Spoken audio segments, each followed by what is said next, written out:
Breaking news, Pangulong Bongbong Marcos nailed it. Nakakatindig balahibo mga kababayan. Trending ang Pangulo matapos ang successful na pakikipagsanib Pwersa sa Bansang Amerika at Bansang Japan ngayong araw. Very historic ito mga kababayan dahil first time ever sa world history ang kaganapang ito at sa termino pa talaga ni Pangulong Bongbong Marcos. Partida mga kababayan, weak leader pa siya sa lagay na yan. Ano kaya ang kanilang napag-usapan? Kasama kaya dyan ang issue sa West Philippine Sea? Ang depensa at militar, kasama din ba? Paano ang turismo at renewable energy?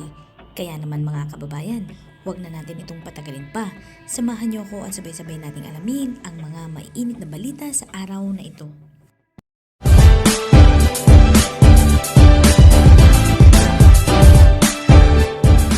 Nagbabagang balita sa araw na ito.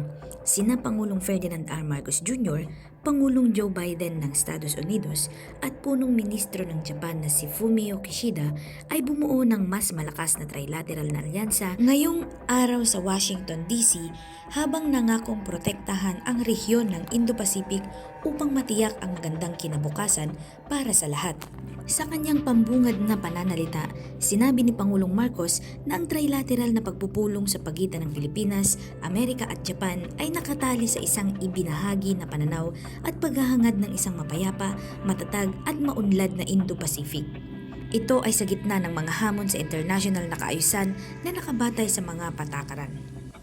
Sa bahagi naman ni Pangulong Joseph Biden, sinabi nito na ang bagong panahon ng partnership sa Pilipinas, USA at Japan ay nakaangkla sa pagbuo ng Indo-Pacific na malaya, bukas, maunlad at ligtas para sa lahat sa pamamagitan ng mas malalim na ugnayan ng tatlong bansa. Samantala, nanindigan naman si punong Ministro Kishida na papanindigan ang kanilang pangako na higit pang palakasin ang ugnayan nito sa Amerika at Pilipinas habang nangakong buong kooperasyon para sa kapayapaan at katatagan ng rehiyon. Ang makasaysayang pulong ay dinaluhan ng kani-kanilang mga ministro sa ugnayang panlabas, depensa, kalakalan at enerhiya. Bukod sa pagbibigay ng kanilang pangako at pagtatanggol at kooperasyong pandagat, ang Amerika at Japan ay nagpahayag din ng kanilang buong pagsunod sa pagtulong sa Pilipinas na isulong ang pagsisikap nito na tugunan ang pagbabago ng klima at higit pang palakasin ng ekonomiya upang lumikha ang mga industriya at mas maraming trabaho para sa Pilipino. Ang relasyong diplomatiko sa pagitan ng Pilipinas at US ay sumasaklaw sa 77 years mula nung formal ng pagkatatag nito noong July 4, 1946 habang ang Pilipinas at Japan naman ay nagdiriwan ng 67 years ng normal na relasyon noong July 23, 1956 at pinalakas ang mga estratehikong partnership mula pa noong taong 2011. President, Mr. Prime Minister, today we mark a historic moment, the first ever Leaders Summit between the United States, Japan, and the Philippines. And it's truly an honor to have you both here as we begin this new era of a partnership. As you've heard me say before, a great deal of history in our world will be written in the Indo-Pacific over the coming years. And the as the three allies, three steadfast partners, and three proud democracies representing 500 million people, and today we commit to writing that story in the future together. To building the Indo-Pacific that is free, open, prosperous, and secure for all. This afternoon, we'll discuss a few key areas where our nations are deepening ties. First, technology and clean energy.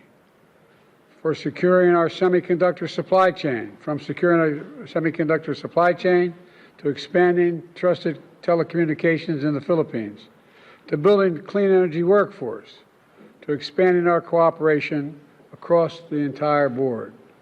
Second, we are deepening our maritime and security ties.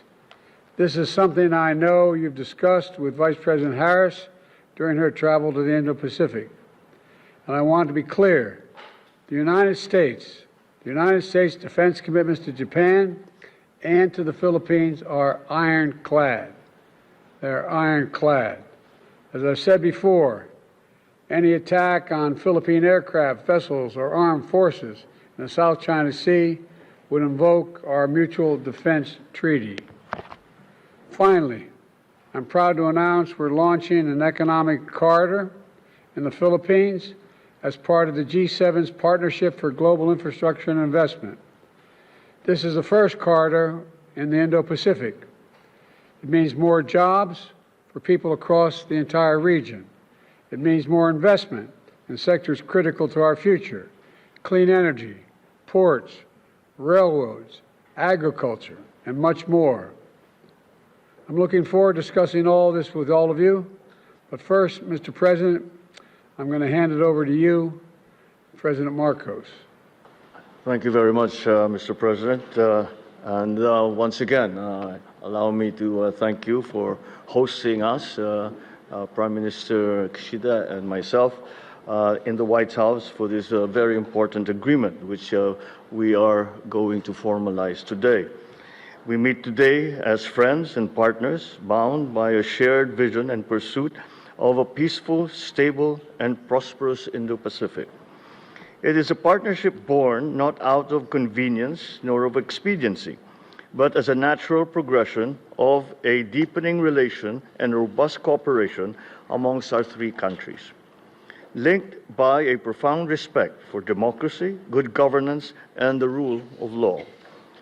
Today's historic summit is a culmination of several preparatory engagements between our foreign ministries, our national security advisors, and our vice ministers, as well as the conduct of trilateral maritime exercises and joint development cooperation. But this meeting can be just a beginning. Facing the complex challenges of our time requires concerted efforts on everyone's part, a dedication to a common purpose, and an unwavering commitment to the rules-based international order. This is a meeting that looks ahead. As we deepen our ties and enhance our coordination, we seek to identify ways of growing our economies and making them more resilient, climate-proofing our cities and our societies, sustaining our development progress, and forging a peaceful world for the next generation. Today's summit is an opportunity to define the future that we want and how we intend to achieve it together. Thank you, and I wish us all a successful meeting. はい、日米非首脳会合の初めての開催を歓迎いたします。バイデン大統領のイニシアティブに感謝いたします。そしてバイデン大統領と昨年12月以来です。こうして再会できますことを嬉しく思っています。世界が複合的な危機に直面する中、法の支配に基づく自由で開かれた国際秩序の維持 countries is essential if we are to maintain and bolster a free and open international order based on the rule of law. Today's meeting will make history as an occasion that significantly pushed forward such initiative. Japan, the US, and the Philippines are maritime nations connected by the Pacific Ocean and are natural partners. We share fundamental values and principles and have supported regional economic development. In order to secure peace and prosperity in the Indo-Pacific, I hope to reaffirm our intention to further strengthen trilateral cooperation and to present the specific way forward through today's meeting. Thank you. President, Mr. Prime Minister, to put it simply, when we stand as one, we're able to forge a better future for all. And that's what this new trilat is all about, in my view. Building a better future for people across the Indo-Pacific and, quite frankly, beyond, around the world. So thank you both for being here, and I look forward to this first summit and many more in the years ahead. And as we say goodbye to the press, we'll wait a minute here and we'll get moving. Sir, what is the message you're trying to give us today?